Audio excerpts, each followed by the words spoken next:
started with number 1, Patrick Mahomes, number 2, Jalen Hurts. Yep. Yes. Seems pretty obvious. We got all the way down to about 14 until we had to start working from the other side. All right. So number 3, this gets interesting here. 3 is Tua. Above Josh Allen, Joe Burrow's. It's Tua, Joe Burrow, Josh Allen. If you're not watching, but I feel like the argument could be with any of those, like 3 through 5, you can mix them up. But I mean, the whole idea is they're all 5 are well above the Orton line. Yeah, and I mean, Lamar is 6. He kind of fits in there too. Yeah, I would say yeah. Right, and history matters here, right? So like, healthy Joe Burrow probably above Tua. But because he hasn't been healthy this year, and Tua actually has been healthy this year, that puts Tua first. But Lamar above some other guys, because even though Lamar's not lighting it up, Lamar is a former MVP with playoff experience. Mm-hmm. Okay. So those kind of things become tiebreakers. He's still winning games too. So I mean, absolutely. That's I think the reason we put him over 7, Justin Herbert, just because Herbert is, unless you're playing the Bears, he's having some trouble. Yeah, he's a tier below for sure. Okay, so it's like Mahomes and Hurts are in a tier. Yes. Yeah. I would go so far as to say Mahomes might be in his own tier. He might be. I mean, his flu game didn't work out like we thought it would, but right. He might be in his own tier. Tua, Burrow, Allen, Lamar are all in a tier together. Yep. Yes. So, they could be mixed up depending on what you say. Herbert lands at 7. Herbert right next to Trevor Lawrence, 8. Mm-hmm. Dak Prescott, number 9. And now it gets really weird. Yeah. And believe me when I say there was a whole conversation about Dak Prescott is at 9, but if we played an adjusted loving timeline with a proper amount of quarterback talent in the league, where should Dak be? Right. Because it wouldn't be 9. I also want to point out at this point, we got to 9, and I don't think any of us were serious, but the specter of the Orton line showed up at 9. Yes. It was already looming. You can see this. Okay. All right, so number 10 is Jared Goff. Right. He is above the Orton line. He is above the Orton line. His statistics are good. He is well-liked in Detroit. Okay. There is not a lot of options to replace him to find somebody better. So he is above the Orton line. He's played well this season. Yes. And he's played well this season for a franchise that's winning games, and he has played in a Super Bowl before. Right. Okay. Which Kyle Orton never did. True. He did not. Okay, so Goff is at 10. Mm-hmm. Number 11, CJ Stroud. Explain this. Is this a trade value kind of a thing? Why he's so high? Because you wouldn't replace a rookie? This is for me anyway, this was a CJ Stroud has made the Texans relevant going into the future for the first time in their franchise history. Yes. Well, Deshaun maybe, but I feel like CJ exceeded everybody's expectations. We've talked about in this podcast. He is acclimatized himself to the NFL quicker than I think a lot of rookies in recent memory. I don't think that even now, like even if you had prime Kyle Orton and you're saying, okay, just for this season alone, would you trade out CJ Stroud? I don't think they would. I think Stroud has shown enough where he deserves to be the starter and he gives them the best chance to win. And you get some weapons around this kid, and this Texans offense is going to be excellent. So I agree. Above the Orton line, but also the guardian of the line.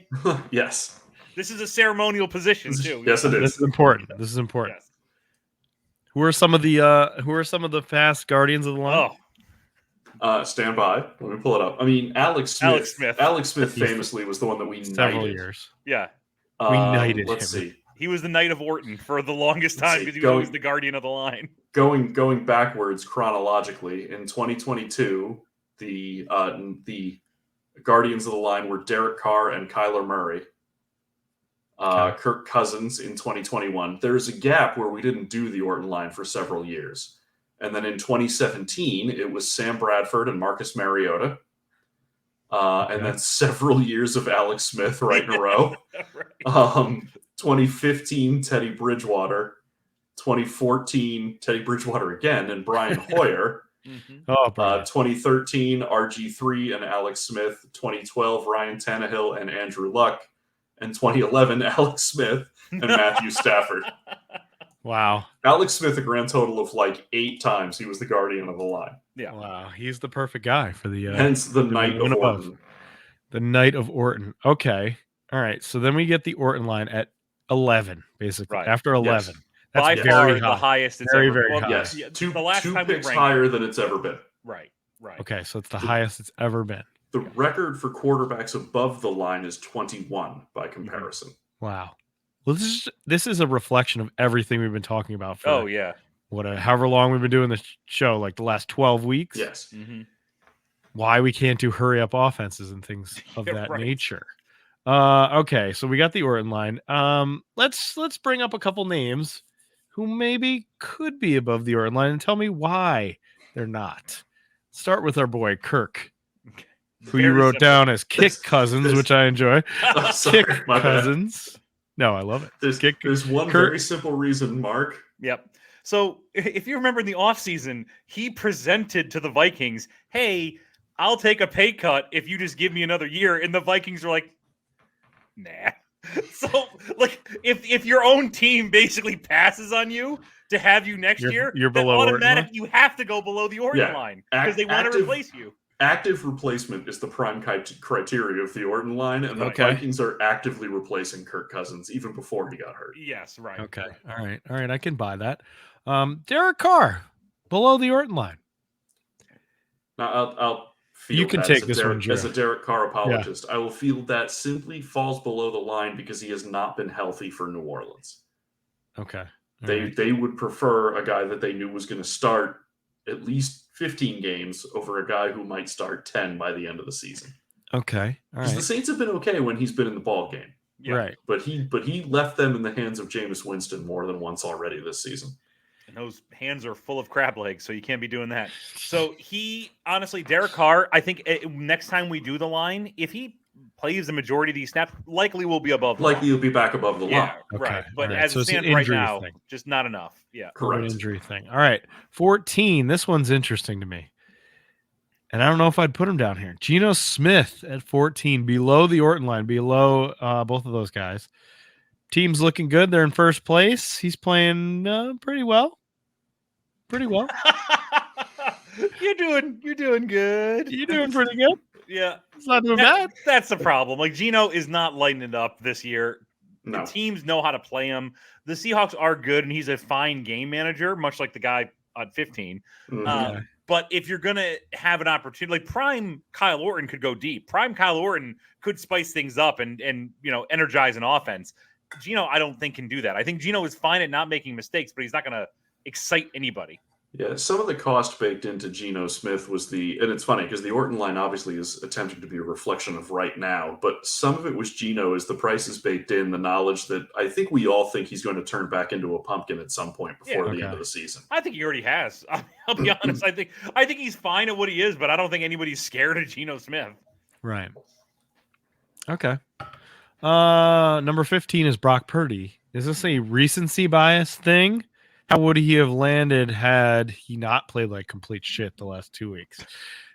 I'm curious. Would he still be below the Orton line, or would he be right on it?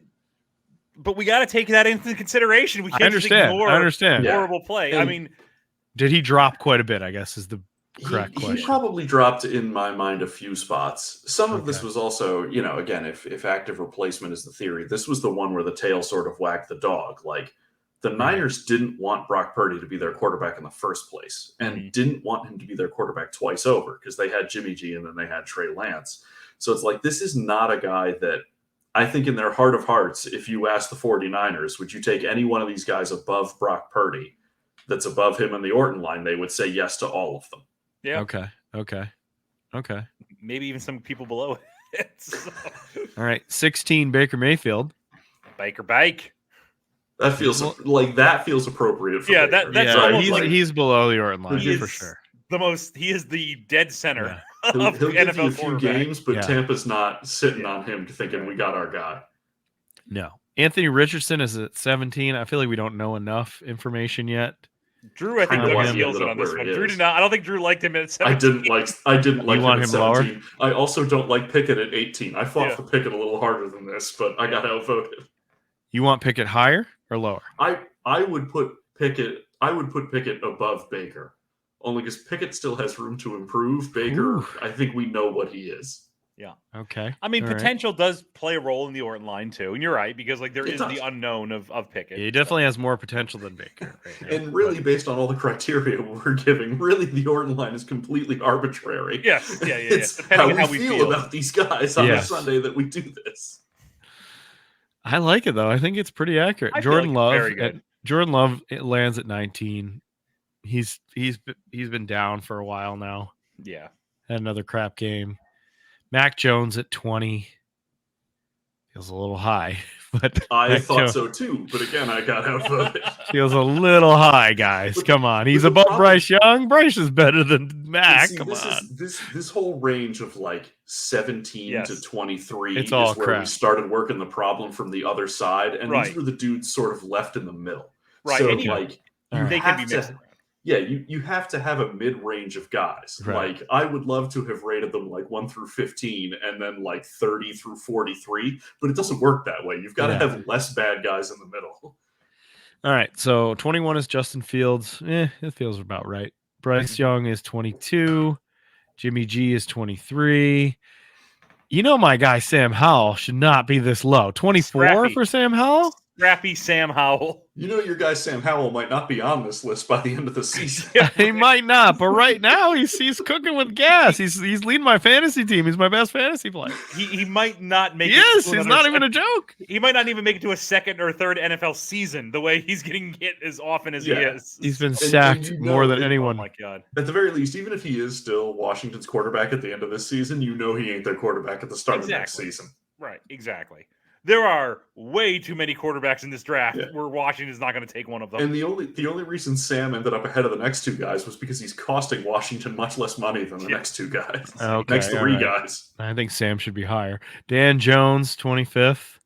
Matthew Stafford, 26th, because he costs a lot. Okay. Mhm. He's also He's- like shot. shot. Oh my god, he is He's shot. he's cooked, yeah. Yeah. But he's way better than half these guys. But right now, I'd take him Hmm. in one game. I'd take him over Mac Jones. I don't know if I take current Matt Stafford. I I'd don't take know. Mac Stafford over Baker Mayfield right now. Wow. I think just to win one game, not the whole season. Well, you know who loses when you do that? America. Yeah. We don't want that. We don't want that. All right. Here's another one that I think I have questions about. Number 27 is Russell Wilson. I know we make fun of him and Denver a lot, but he's quietly not had, like, it's not his fault that the Denver sucks. Right? Isn't it though? Should be a Yeah, little I bit mean, he's higher. not Because they're doing still- anything. He's putting up great numbers, but as usual, a lot of it's in garbage time. So his Yeah, stats he's- look great. Okay. He's not doing anything to win them football Yeah, games. right. Okay. All right. Josh Dobbs, my guy, 28th. Not even on the Cardinals now. Not even a Cardinal. Yeah, right. Why are We need all to- of your guys rated 20 and below? You need better guys. I like the underdogs. Yep. Tannehill, 29th. Yep. He might even be lower after, Yeah. after a couple days. Well, like I said, we got to this point where like all these guys are now actively being replaced. Like their Yes. teams are out in Right. public talking about how they want to replace them. Tannehill was replaced. Zach Wilson is 30th. Who was replaced? Like he shouldn't even Yes, be here. he shouldn't be on the list. Right. Yeah. Desmond Ritter, 31st. Replaced by Taylor Heineke Mhm. in the middle of that My game. boy. That's my boy. Heineke. And then I like how you did this little space here. That's a formatting error. It's not that way on the No, I original want it to be document, that. But I like how it comes out that He's way. like in his own portal down here of hell. He's in hell down here at 32nd. Very Deshaun Watson, due to injury, And just this shit, completely he's a shit exploding quarterback. his own team and being a Yes. shit quarterback. Wait, people like this is the funniest outcome to this whole trade. Yes, is he not costs the only- most, he costs so the most. automatically he's low. He is in. He's we know played he's like a- shit. Yeah, he's disgusting human. Plays like shit. He's Yeah, a locker room cancer, and they can't get rid of him. Like this is Yeah. the best. he is the By the perpetual 32. way, two thoughts here, which is at least once we have rated 33 quarterbacks Yes. because some team's quarterback situation was so bad we listed various first-round draft candidates at 32. And also, last year after the Super Bowl, Mac Jones was rated exactly one spot higher. He was also at 20 then. He was rated one spot higher of Deshaun Watson. And I made a strict note that we put Jones above Watson because Jones was not a sex criminal. Yeah. Not a sex pest, so he gets one spot above. Was that one time we had the Scobly? Yeah, when the Cardinals were trotting out Scooby. John Skelton and Kevin Kolb and Ryan Lindley in a Oh. triumvirate from hell, we just called them the Scobbly and listed them as one. All as one name. Yeah. Oh, that's perfect. We've also on Okay. multiple occasions listed the Browns just as the Browns. Yes, right. Whatever quarterback they have. Why isn't PJ Walker on this list? I know. It is up Okay. until like this point a majority of the snaps Yes. have to have. That's how you Yes. get on the list. So I would okay. If I'm looking at this, I would say if the people that have the most to be angry about, Geno Smith, I think should be angry. Prove us wrong, Gino. Geno should be upset. I'm gonna say Sam Howell. I'll be upset on his behalf. Sam Howell's too low. because he's too nice to be upset. He's at too us. nice. Yeah. I'll do it for him. And then Russell Wilson. He's 27. Oh, He should be higher. in his millions. Yeah. He hasn't thrown as many he's eclipsed the bathrooms already. Come on. Yes. Yeah. Where was Russ last year? Below. Stand by. Let's ride. That's right. Stand He was by. much sadder 2020 last year. He was sadder last year. Mid-season 2022, Russ was at 18. Mm-hmm. Okay. Post Super Bowl 2022, Russ was at 24.